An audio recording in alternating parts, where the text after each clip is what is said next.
And we are back with the ElseWords. This is the big discussion topic point. And I brought to the table a question. And this is based on the fact that we hear in the news in the world of comics that, oh, this writer or artist has signed exclusively to DC or has signed exclusively to Marvel. We had that with Brian Michael Bendis leaving Marvel, where he had been, there for the past, 15 years? Or was it 17? It was like either 15 or 17. It's hard for me to remember now. It's been a long time. Yeah, he's been there forever, and then going to DC, and then Chip Zdarsky signing exclusively to Marvel. Do you that was the latest one that came out this week, was that he signed to Marvel, and with Zdarsky, he has a other book that is not at Marvel. He has Sex Criminals that he works on over at Image, and I think he has other stuff, but I just haven't found it yet. So the question is, do you think... Well, he was doing Archie for a while too, correct? Yeah, he was doing Jughead. That's right. But then Mark Waid took over, and now it's a lot of Mark Waid doing stuff, because the Betty and Veronica book only lasted 3 issues because the dude took his sweet ass time. Was it Adam Hughes? Yes. Yeah, everybody would have figured. Adam Hughes' art is beautiful. It is awe-strikingly gorgeous. He is not a fast artist. It's not unusual to have some of the most sought after artists being incredibly slow because they're so meticulous in what they're doing. But then you have people who are just fucking nailing it out of the park every fucking issue, like a Derek Robertson or somebody who can do issue after issue after issue, be on time, be early, do special projects at the same time. Yeah. So it's an unfortunate side effect that some artists are particularly slow. Yeah. And that's why I often value the idea that hasn't really picked up yet of doing graphic novels or stories, have it all done before it's solicited. Yeah. But be that as it may, you got some Adam Hughes doing Betty Veronica. That's nothing to sneeze at. Yeah. So do you think that, because you look at the rankings, and it's Marvel and DC switching back and forth between 1 and 2 for Diamond distribution, for single issues, and then coming up at 3rd is Image Comics. Do you ever think we'll get to the point where these exclusive deals will affect Image Comics? Image particularly, I don't think so, in the sense that right now we're talking about people going to Image to do creator-owned work. And I don't think DC or Marvel can really make a case of, we're going to hire you exclusively to us, but you can't do your own thing as well. I think if you meet the obligations of hitting your schedule for Marvel books, be it as an artist, be it as a writer or whatever, it's like, hey, you owe us 3 scripts this month for these different books that you're doing, or you owe us this many scripts in a year for whatever books that we put you on to be able to keep your benefits and insurance and everything else. Like, this is what we're doing as part of your exclusive contract. You meet your provisions, and that's fine. But the exclusivity is, we don't want you having a contract over DC, because then what if you're selling out Batman when you're supposed to be selling out Captain America for us? But especially for a pre-existing thing of Zdarsky on Sex Criminals. Mm-hmm. But no, I really don't see that being something that either company is going to do. Now, they may have encouraged things like Marvel. When they got Bendis, they eventually created an imprint for Bendis to do his creator-owned work through them. DC sounds like they might be doing some of that stuff as well, but it sounds as though he's diversifying some of those books that he had existing before. Maybe because the artists that are his co-creators on them, maybe not. But yeah, if Marvel says you can do creative work that's your own stuff that you own, just publish it through us, possibly. Yeah. But I don't really think that they care about that. Marvel and DC's competition is each other. Yeah. If anything, I don't know if this has been the case yet, but if they say, no, it's not just DC we don't want you to work at as a Marvel exclusive, we don't want you to work at Valiant, we don't want you to work at IDW, we don't want you to work at Archie or Boom, those sorts of things, because those are normally characters that you don't personally own. So you can't work on any other licensed material. You can only do our stuff or your own stuff. And that was going to be the second question I was going to ask. Well, what do you say for, in Image, if it's a, for example, a Rat Queens, where they have an artist or a person like Chip who is both a writer and an artist, a book like Rat Queens or Spawn, that is someone else's work, it's someone else's title, and yeah, to be honest, if I'm Marvel and I've got Bendis on an exclusive contract, Bendis who's worked on Spawn properties before, am I okay with him then going over and doing Spawn at the same time because it's Todd's stuff? Well, that may be a little bit trickier because of the fact that it's Spawn, but that's exactly the point. Yeah, is that there's not a lot of things at Image that aren't properties done by their own creators. Spawn is one of the only ones that is Todd created it. Todd did the book for a number of years, but now he's had, I think, at least a decade of him not really being the sole creator or even one of the creators. A lot of the times he's not doing that book month in, month out. He's got his hands in too many other things in business and stuff.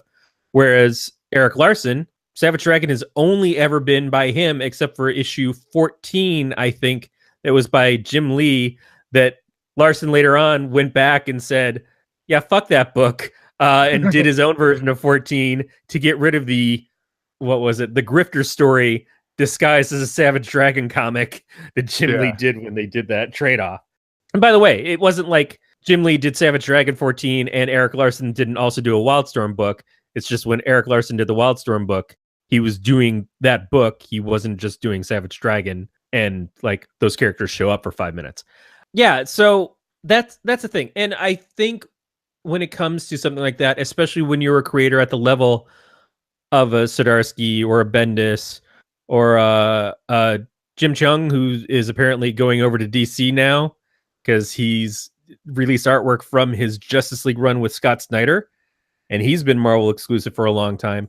If you're one of those people that you get that exclusivity contract, then I think you're also the kind of person that they're going to say, do we want to make an allowance for this guy or woman to be able to do this other thing? As long as it's not our direct competition, which is funny how that's initials equal DC, then yeah, I think that they would just be like, sure, go ahead. It doesn't get in the way of you hitting your deadlines for us. Do the Atomic Robo story. Do the whatever. I think that that's something that they would be like, we don't care about that. What we care about. Behind closed doors, we don't want you fucking writing Superman right now.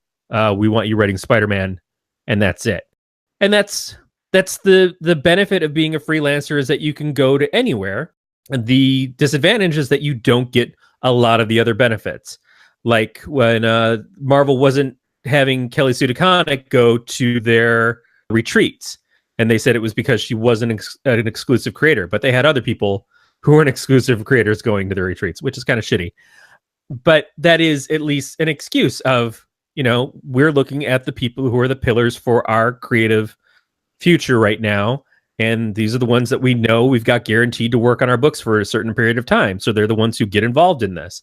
I don't see Image in the idea of it being creator-owned stuff, which is not to say that Marvel and DC don't see Image as a threat. They are the third biggest comic company in America. And a lot of their successes are really not successes of the company so much as successes of the creators. Do you think? Okay, so do you think they look at DC more, or not DC, at Image more as sort of like the minor leagues?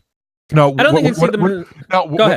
What I mean by that is not necessarily like, oh, they're below us, but a way to look to find talent, but without having to risk anything on their own, because it's the Image, publishers that are doing the risk of it, and stuff like that. Finding the Matthew Rosenbergs out there. No, that's exactly what I was going to say, is that is it. One, Image is risking more because Marvel gets somebody to do a book for them. even if it's a Squirrel Girl, it's still their property. Yeah. You know, and they can take you off of that book the next month because you're not doing what they think you should on it. You're not hitting the sales. It's not garnering their interest. They'll give you a new #1 in 3 months anyways because it's fucking Marvel.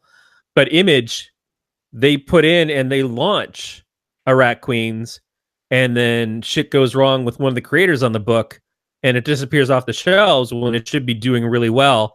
They've made an investment in that book to get it out there, and it's detrimental to them to lose that creator or to have those hiccups happen. And the other part of it is, you're absolutely right, is that Marvel and DC look at the people who are putting out books at Image and say, shit, that guy over there is doing a really good job with his creator-owned book. We should get him on our book. You know, I think he would do a really incredible job with Green Lantern. So how do we pull him away? And you don't pull him away by saying, yeah, stop doing your creator-owned thing, the thing that you can sell and make real money on. Just because you're getting a steady paycheck from us, we're not going to cut you off from being able to, you know, go big Hollywood motherfucker and sell the rights to whatever this is. You know, they got to understand, and they do, I think, that for a lot of creators, it's far more lucrative to do their own thing than to work at these other companies. But these other companies are a very good stepping stone to getting your name recognition out there, so that people say, wow, I really like this writer over here. Oh, and he's doing some creator-owned stuff now too. Like that, Kirkman did that. Kirkman was doing Invincible and doing The Walking Dead and was doing fine. But then he went over to Marvel, and Marvel got his name into a lot of other stuff. He did Marvel Zombies, you know, created that franchise for them. He did, I can't remember the name of the book, but he did basically, it was another superhero take that was kind of similar to Invincible in a lot of ways. But he did these other things and stuff. And then he decided, you know, I make a lot more money in my own things. He's like, so I've done the Marvel stuff for a little while. I got to play with characters that I wanted to play with, but now I'm going to go full in back in The Walking Dead, which seems to be picking up steam, and Invincible, which is doing just fine. You know, and I'm investing in making more books. Invincible just wrapped up, I think.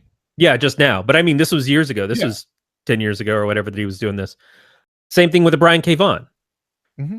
Brian K. Vaughan got well known doing things like Runaways at Marvel, doing Why the Last Man, and Ex Machina at DC, but obviously making a far different impact with things like Saga and Image, you know, and controls it so that if Saga gets optioned, he and Fiona get to reap the benefits of that themselves.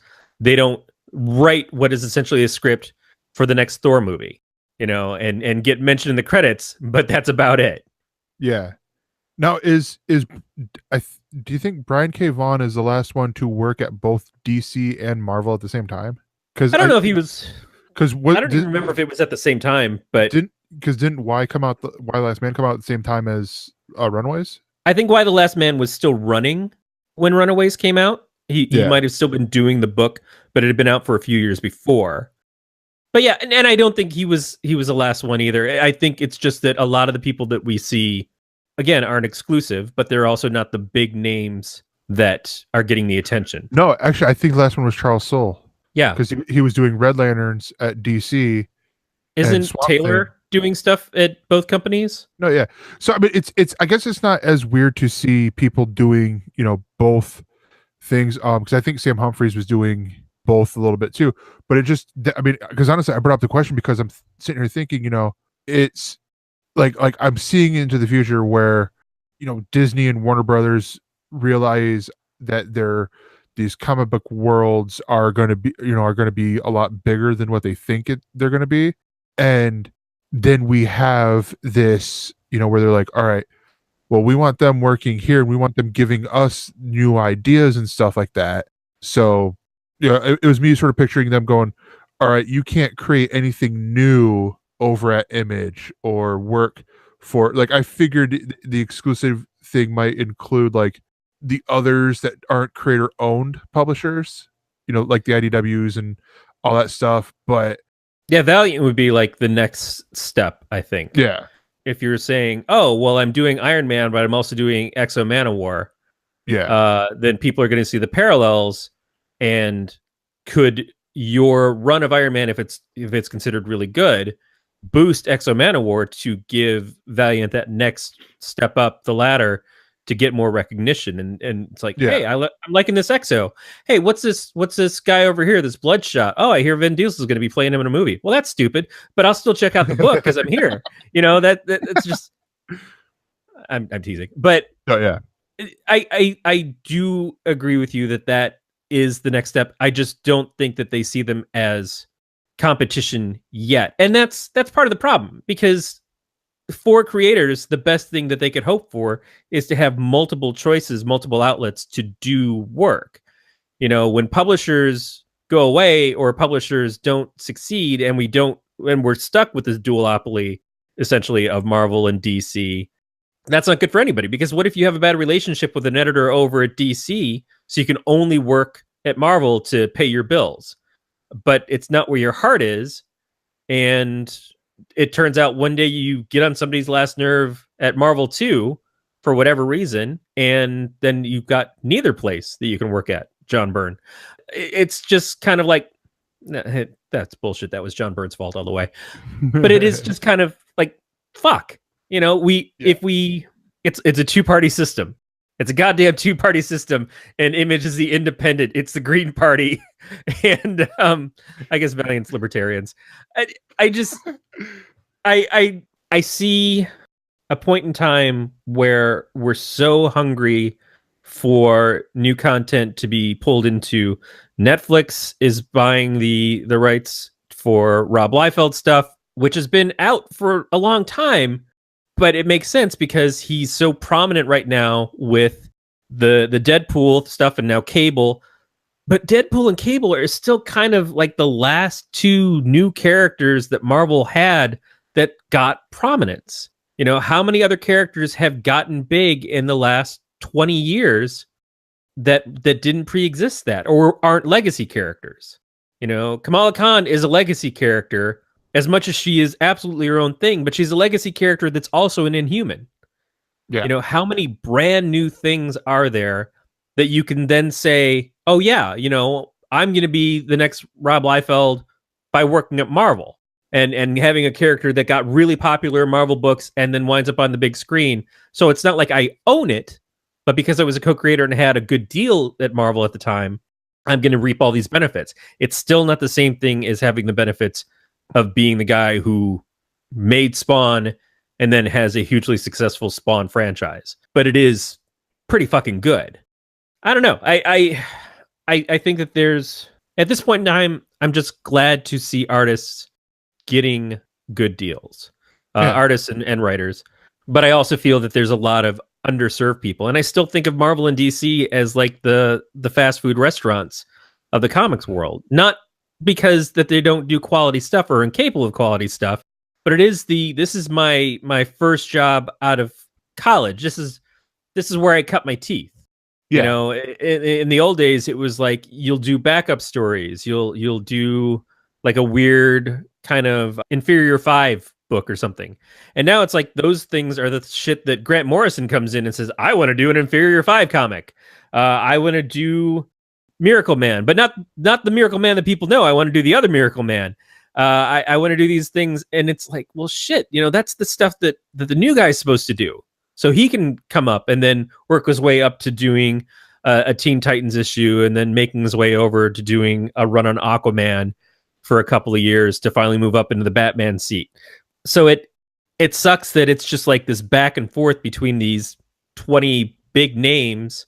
They're like, oh, well, Bendis went over here this week, and that's a huge cut to Marvel. Well, Marvel's going to take this other person and move them over there. It's like, we need to have diversity of creators. We need to have room for the next generation of creators. Yeah. And that's why I think you graduate out. Mm-hmm. Like, yeah, I did Spider-Man for this many years. I did X-Men for a few years. And now I'm going to go over and do Superman because that's exciting to me right now. But obviously, the long term is that I'm going to do my own stuff. Who wants to work for these companies forever? I think Jeff Johns kind of does. I think Jeff Johns loves the DC universe so much that I don't feel like he feels he's missing out by not doing creator-owned stuff. But he's also benefited from it in such a way that his job has changed in so many different ways. Yeah. I mean, It's not. I definitely think like it's like, well, but to be honest, I thought it would have been the same thing with John Romita Jr. too. You know, I mean, like where, you know, they got so high up at, you know, DC or Marvel, like, you know, it's like the Jeff Johns or the starts with a Q over at Marvel. Joe Quesada. Joe Quesada, that's it. Where it's like, you know, they're just so ingrained, you know, in on the editorial side of things to where it's like, well, yeah, I don't see them moving. And it would be like, honestly, I'll say it this way, it'll be a shock to see, you know, Jeff Johns stepping down from DC going over to Marvel, or Joe Quesada stepping down at Marvel going over to DC. Well, Stuff like that. Do you know the history of Quesada? A little bit, but not a whole lot. So Quesada really broke into the world of like the being well known, doing sort of Azrael, and then introducing the Azrael as Batman art and character and stuff like that. I don't know that he's a creator of the character so much, but the Azrael costume, I think, is one of the coolest costumes from the 90s, and just in general is one of my favorite costumes. Not Azrael Batman, but Azrael himself from the sort of Azrael miniseries that leads into that, the John Paul Valley character. Quesada and Palmiotti, Jimmy Palmiotti, they were partners, they were best friends, they did pretty much everything together. They wound up creating their own comic company called Event Comics, and they did a comic book called Ash, which was based off of a firefighter who gets superpowers. And they did, I think it was, if I remember the number correctly, I think it was 21 Brides, maybe it's 99 Brides, I don't remember. And then they did Painkiller Jane. So they did these 3 series in their own comic universe. Painkiller Jane became a TV series. Yeah, I remember Painkiller Jane. Yeah, and then they went over to Marvel because Marvel, around the same time that Rob Liefeld and Jim Lee spun off the Heroes Reborn universe stuff with Iron Man, Captain America, the Avengers, and Thor, or Fantastic Four, I'm sorry. When they did that, the Marvel Knights thing happened, and the Marvel Knights thing was Quesada and Palmiotti were basically coming in as editors and creators to take some of the Marvel characters that weren't selling well, like Daredevil and Punisher and a couple other ones. And Quesada and Palmiotti did the Daredevil run with Kevin Smith first, and then they brought in Brian Michael Bendis to write the book later. And it was because of how successful they were with Marvel Knights that Quesada moved up into the position of being made editor-in-chief eventually, and from essentially being one of the editors of the Marvel Knights imprint. Palmiotti, on the other hand, wound up leaving and going over to DC and working there with his wife, but also with Justin Gray and everything. So it was weird to see that split happen. And I don't know any rumors if there were bad blood or anything between them, but Palmiotti's been at DC pretty much ever since. I think he's done stuff at Marvel, and he also does a lot of his own creator-owned stuff. And Quesada essentially stopped doing much of the creative stuff as he had to go deeper and deeper into being editor-in-chief and then whatever his position is now at Marvel. But that's exactly it. Is like when you get to a certain point, it's like being a teacher in a high school and working until you get tenure, but the only step up that you can really do is getting to be vice principal, working on the board of education, that kind of things. You can only go so far as a teacher before you have to change positions entirely to be this other thing to get the step up in career and money. And I think that's at a certain point when you're at DC or Marvel, if you've done that, if you're the Jim Lee, like, yeah, every once in a while, Jim Lee's going to act like he's going to draw a book, but you'll never fucking see the pages hit. Or he'll do covers here and there. Jeff Johns will write a series, but it's funnily going from like coming out every month to bi-monthly to we'll see when we see the next issue of Doomsday Clock, because you're too fucking busy. And you're in there for the love of comics, but you also got to keep getting that paycheck. Yeah. And I don't know. I'm not against any of that. I don't have any harbor of ill will towards anybody for their successes. It's just then we've got these people, these names, and it's always like 10 or 20. It's like the old wizard lists. the hot writers of the month, the hot artists of the month, the 10 of each. Yeah. And it's the same people month in, month out, month in, month out. And it's like, why isn't Terry Moore on this list? Because fucking Strangers in Paradise is killing it. Yeah. You never see him up there. And yet you see some hot artist who hasn't had an issue hit the stands in fucking 6 months because he's sitting at home playing his fucking GameCube instead of actually drawing the fucking comics. But he's a billionaire, so he doesn't have to do any work anymore. And I'm sorry. I wanted to read the rest of Battle Chasers, asshole. Corey's not bitter at all. Yeah. Did I answer your question? Yeah. No, yeah, you did.